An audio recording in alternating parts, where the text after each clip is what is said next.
Today, I learned something valuable and discovered a new airline that made me very happy. Some things went pretty wrong, sure, but most things went very right. And my final airline among the Middle Eastern high-quality connectors was ticked off the list. Bahrain-based Gulf Air is by far the cheapest Middle Eastern airline to fly at the moment, and although a lot of people have reviewed them, there doesn't seem to be a consensus about whether they are good or great. So is Gulf Air a good option to experience the magic of the Gulf Airlines on the cheap? Or are they merely a budget version of their competitors Qatar Airways, Emirates, and Oman Air? Come with me and find out. I'm Nonstop Dan, a half Swede and half American who's been obsessed with airplanes for as long as I can remember. Over the past 7 years, I've been lucky to call reviewing flights my job, and in that time, I've flown 150 different airlines, virtually all self-funded because I'm really into this honesty thing. Nonstop Dan is all about trying to get as much value as possible with my miles, or when those are running low, my money, and then spreading the word so you guys get optimal value and can enjoy your travels to the max, and hopefully enjoy my geeky videos along the way. As a Middle Eastern carrier expert, I was embarrassed not to have flown Gulf Air yet. Although, to be fair, reviews of the airline still don't tend to perform too well, which is unfortunately a discouraging factor when YouTube is your full-time job.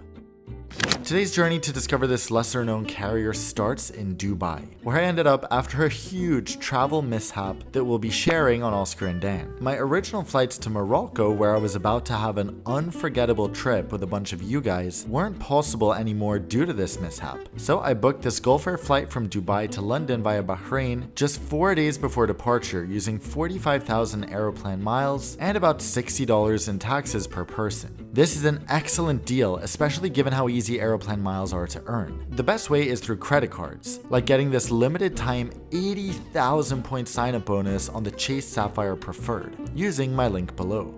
Alternatively, anyone around the world can buy Aeroplan points in one of their 5 or 6 annual point sales, where they offer points for 1.36 US cents each. That means that anyone in the world could essentially book this flight for about $700, when you factor in the price of buying 45,000 points and the taxes on the flight. Not too bad.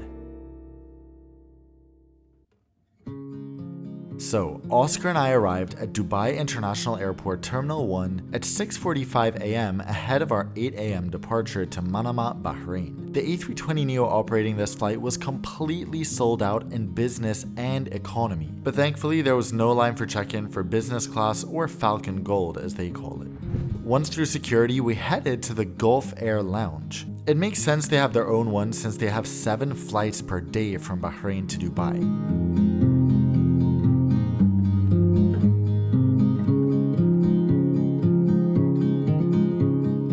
Unfortunately, this lounge doesn't give a very good first impression of Gulf Air, but at least they had some really yummy fool and Arabic coffee.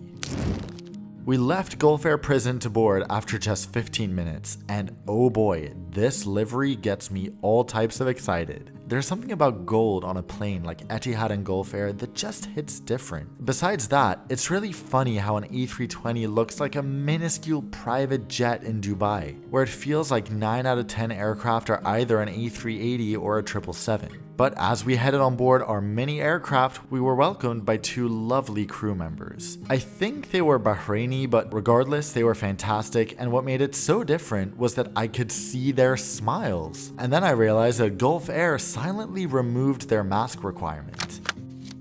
Upon boarding, the crew came around with a choice of water, orange juice, or lemon mint. That's pretty darn impressive for a 1-hour flight, and is only really found on the best of the best, even in this region. But that was just the start of the pre-departure service. The crew then came around with a choice of a hot or cold towel on a 1-hour flight. I don't need to tell you guys how much I love these towels at this point because I already rave about them too much. You also get Arabic coffee and dates. This is the best pre-departure service in the world in business class on such a short flight. And my goodness, was I left with a good first impression. My fave besides lemon mint. So I've had everything I love: hot towels, lemon mint, and Arabic coffee in the span of 10 minutes.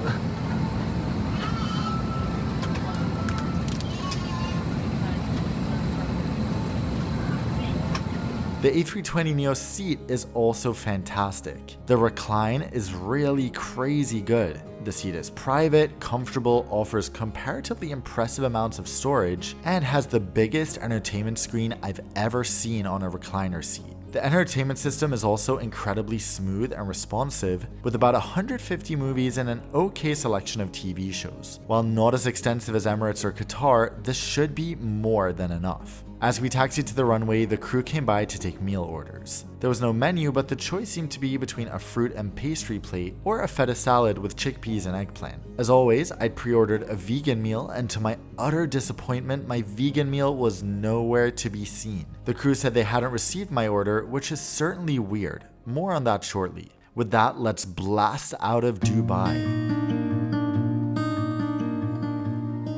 I actually ended up working most of the way to Bahrain, enjoyed a little fruit because I wasn't really hungry after the lounge food anyway, and in no time at all, we were approaching Manama.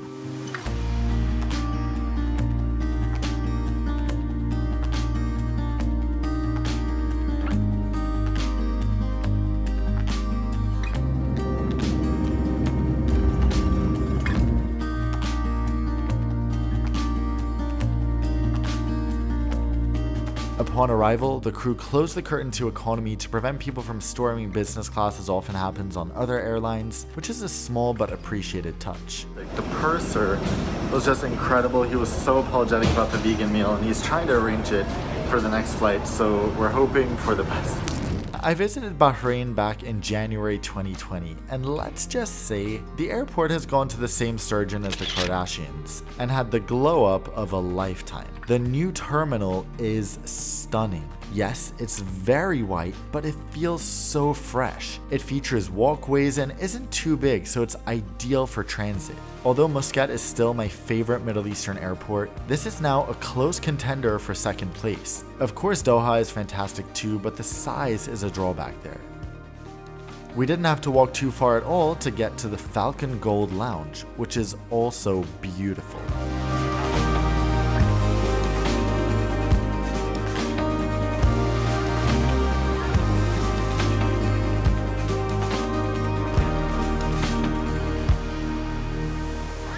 I wouldn't say it's necessarily the pinnacle of Gulf luxury, but it's comfortable, has plentiful seating even during rush hour, and offers a menu longer than a college thesis. Seriously, look at all these food options.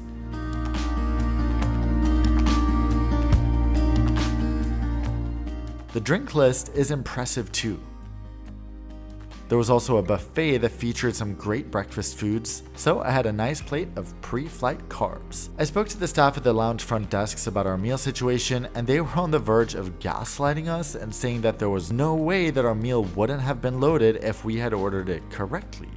The Gulf Air phone agent who I called to request it confirmed twice that it had been sent. Thankfully, the purser from the last flight had managed to arrange meals for us. Wow, but they were the wrong type.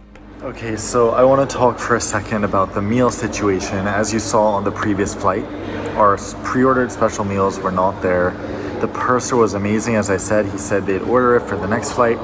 So when we got to the lounge, we asked to confirm our meals for the next flight, and he said, yes, I see here that you have raw vegetable meals ordered. And I was like, oh no. So I'm really thankful for the purser arranging some sort of meal for us, but raw vegetables, as this will be the worst business class meal in history. That's not my point. My point is that an airline cannot mess up the special meals. Out of hundreds, actually almost 1,000 flights, my special meal has not been catered on only 3 of them. This is the 3rd one. At this point, I was in a really bad mood, obviously, so the fact that the next flight managed to impress me so much despite all this just shows how good it was.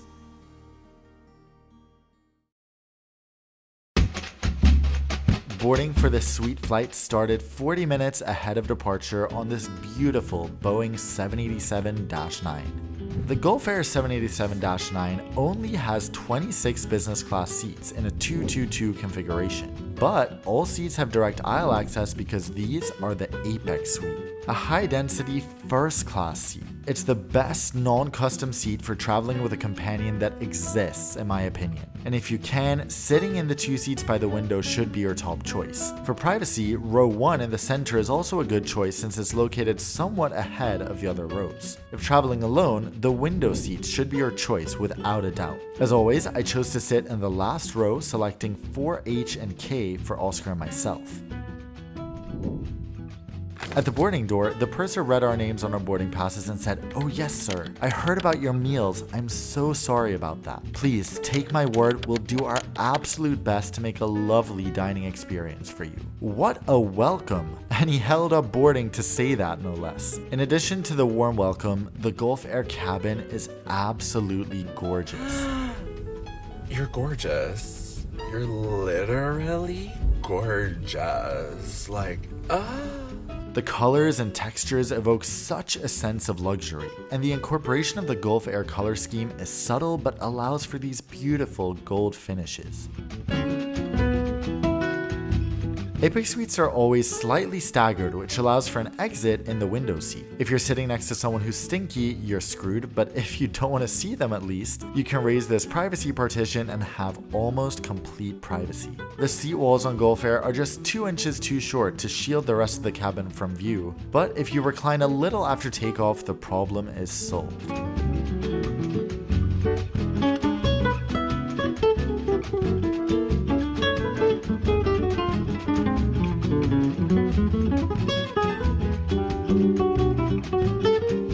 The seat has loads of seat controls on the armrest, allowing for detailed adjustments, and one of the strongest massage functions I've experienced on a plane.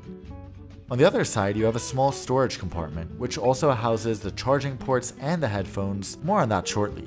Further up, there's another small storage shelf with a bottle of water and the amenity kit. As you can see, the lack of storage is the biggest issue in this seat, but it's not that bad. The large entertainment screen is touchscreen, which is ironic given that the screen is literally 2 meters away from where you're sitting, but it can also be controlled with the remote, which is exactly the same as on the A320 Neo, so I won't cover it again. These headphones, on the other hand, were not on the A320 Neo, but they're pretty standard. If you, like me, enjoy service being a little exaggerated just for the fun of it, you'll probably like Gulf Air. The pre-departure experience was also identical to the Dubai to Bahrain sector, which in this case is a good thing. Lemon mint, another choice between hot or cold towels, and Arabic coffee with dates. On Qatar Airways, you have a choice of any beverage, while here you're limited to 3, but besides that, I'd say this is in the top 3 pre-departure services in the world. It gets even more excessive than that though, because the crew comes by to hand out menus. Let's have a look at the menu. And while they're not the most premium looking, the selection is wow. 4 choices of mains, loads of pre-arrival bites, and oh yeah, my favorite, dine on demand, allowing you to eat what you want when you want. Why did no one tell me all this stuff about Gulf Air? At 10:41, 4 minutes out of schedule, our pushback began. Soon we blasted out of Bahrain, which is a good chance to congratulate this recent subscriber on being the latest to win a $100 gift card with an airline of their choice. If you haven't already, consider hitting subscribe and maybe you could be the next to win.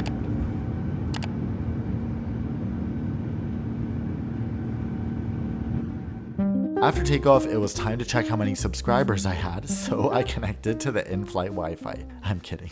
And listen, I'm not as desperate as I always appear to be connected constantly, but since I need to test the Wi-Fi for the review anyway, I might as well make the most of it and connect immediately. For just $15, you can get a full flight pass and speeds were lightning fast. Good job, Gulf Air. When it comes to using onboard Wi-Fi, you always want to use a VPN. I, of course, use the fastest one available with over 5,000 servers in 60 countries. Of course, that is the only NordVPN. They allow me to hide my data and browsing from the internet bad guys, keeping my information to myself. They also allow me to stream shows in any one of their network countries, unlocking massive amounts of content that wouldn't be available in my home country. Basically, NordVPN is a tool that I don't travel without. And the best part is that my viewers get an excellent deal, including a massive discount on a 2-year plan and a free anti-malware feature, all with a 30-day money-back guarantee. Go to nordvpn.com/nonstopdan and use the code nonstopdan today. Once service began, the crew came by bearing even more goodies. Pajamas. That's right, pajamas on a 7-hour daytime flight. Whew, I'm overwhelmed. Bye guys. You don't even get this on Qatar Airways. The medium was a little on the tight side, but then again, it looks kinda hot. It comes with slippers too. I changed into it in the lavatory, which has a Japanese bidet. I kid you not. Gulf Air really said, let's do the most and more.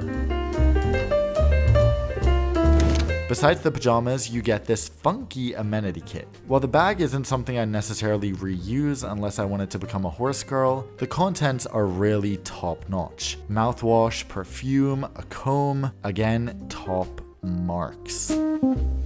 I spent the next few hours working, waiting for my meal which I'd scheduled for the halfway point in the flight. A quick comment about the service in the meantime. The entirely Eastern European crew was lovely and worked so hard. But one thing Gulf Air could implement if they wanted to be one of the world's top airlines is a dedicated flight attendant concept instead. This means that each crew member takes care of 4 to 6 passengers themselves, introducing themselves by name after boarding, handling service and meal requests, etc. This makes service a little less efficient, but it contributes to a much more personal experience. Since Gulf Air is on such a high level already, this is one of those additional rare luxuries they could consider to elevate their service even further. Eventually, it was time to eat.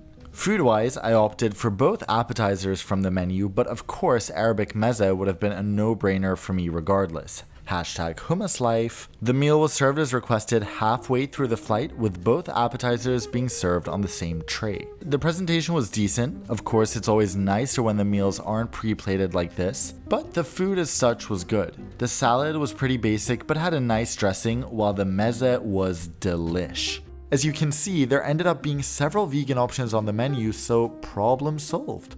They also offered the biggest bread basket ever to go along with it, and when I asked for some olive oil, they brought me the entire bottle. I feel like it's suitable to put a disclaimer here that no, they didn't know I was making a review of the flight. Anyway, for dessert, they brought us this enormous fruit plate for 2, but if you're curious, here's the entire dessert cart with all the choices. After lunch, I was excited to check out the bed. Listen, my friends, the Apex Suite bed is unrivaled in business class. Tell me another bed that's more than 2 meters long, wide, and lets you move your legs entirely freely without sticking them in a small cubby. There simply isn't one. The bed is so comfortable and private too. It's really like your own cocoon in these window seats. The bed gets top scores. I just wish the 2 Middle Eastern airlines that use this seat, Oman Air and Gulf Air, operated longer flights to the US or Australia. Additionally, despite the lack of individual air vents on Gulf Air, the cabin was kept quite cool as opposed to some others. I'm looking at you, Turkish Airlines. I worked for the remainder of the flight, ordering some drinks now and then, which were all served within a minute. They eventually came around with a trolley to serve the pre-landing snacks. While I wasn't hungry, here's a look at the presentation. As we get ready to land at Heathrow, let me apologize for this ridiculous review. It's been so long since I was so impressed by a new airline. It's such a refreshing feeling. Gulf Air goes straight up in the Nonstop Dan airline rankings into the Dan Loves category, and I cannot wait to fly them again. Despite the meal ordeal, there are so many things that left me beyond impressed. In fact, let me go to Real-Time Dan to discuss this.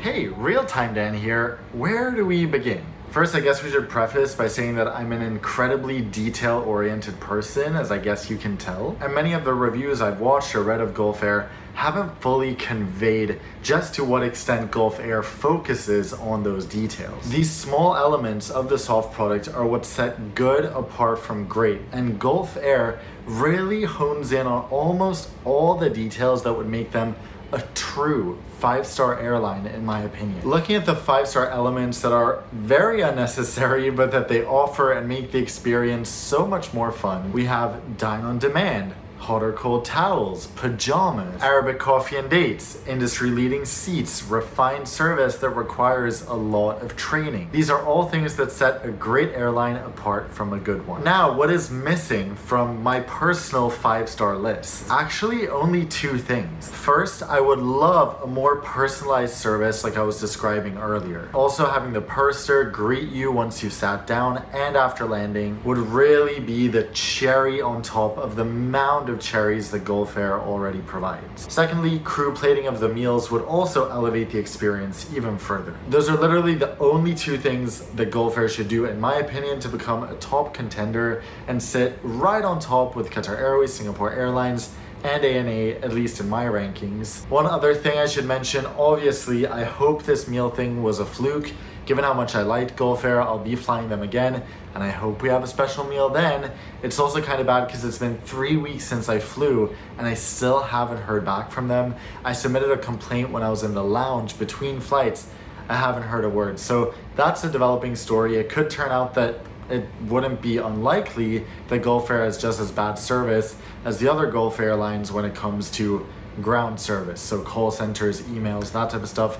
That's a weak point at Qatar Airways, Emirates, and all the competitors in the region. With that, thank you so much for watching, guys. If you have the chance, absolutely give Gulf Air a try.